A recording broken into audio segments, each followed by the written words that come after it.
go up or around, but they will move for you. But this is Dusky Emperor, and she is our grey buzzard eagle. More commonly known in England as Schneider blue eagles.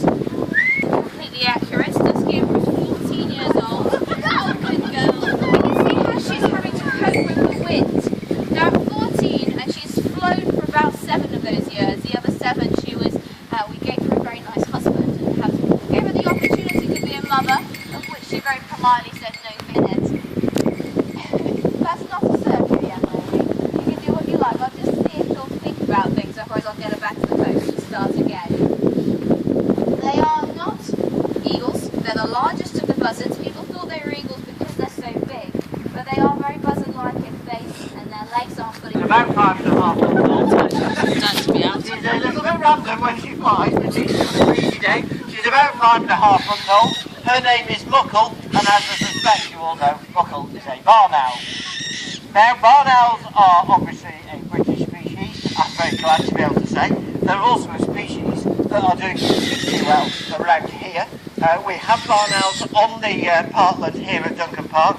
They nest down at Helmsley Castle. I fairly regularly used to see the adults there, particularly in late spring when they come out in daylight in order to get enough time to hunt for their growing family. And it was a very nice way to end the evening when I spotted them on my way home. However, things have not always been so rosy for barn owls in the UK, and in fact about 25-30 are you walking? Short-tailed field voles like to live in long, tussocky grasslands, and if you look around the British countryside these days, you won't see a great deal of long grass anywhere at all. It's just not efficient for farmers to leave the grass long, so it ends up being cut short. It's no good for short-tailed field voles, and certainly no good for barn owls. However, where you do find long grass, roadside verges, and as bizarre as it sounds, roadside verges, particularly the ones that aren't cut too regularly, they're now one of our most important wildlife habitats. And there is, however, a bit of a problem with barn owls living next to main roads. And that is that these guys hunt by doing what's known as quartering the land. Basically, they fly backwards and forwards across a likely looking bit of grassland at about sort of our head height. Well done. However, but if you start flying around at sort of 5 or 6 feet up, they come up.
That's why we try and make sure that they're flying across wind or into it rather than down. Unfortunately, although it's a choice we have.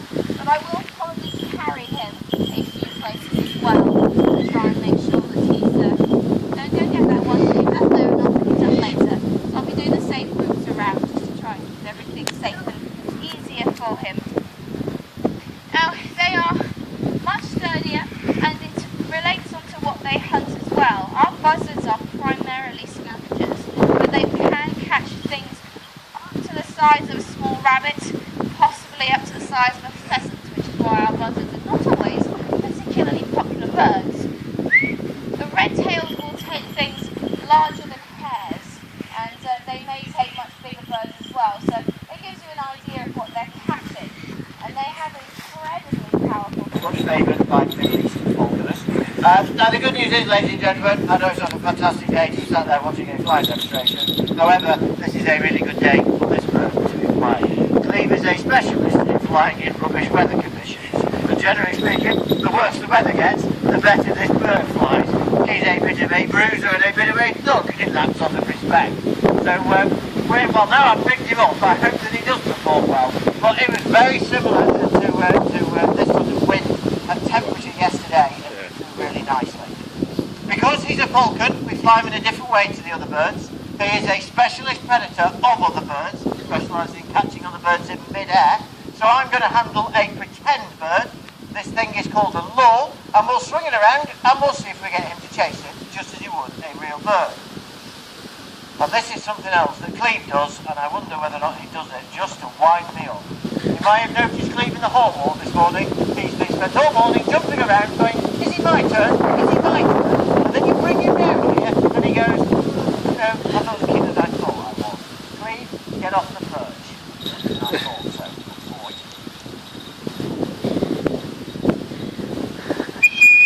Come there, my boy.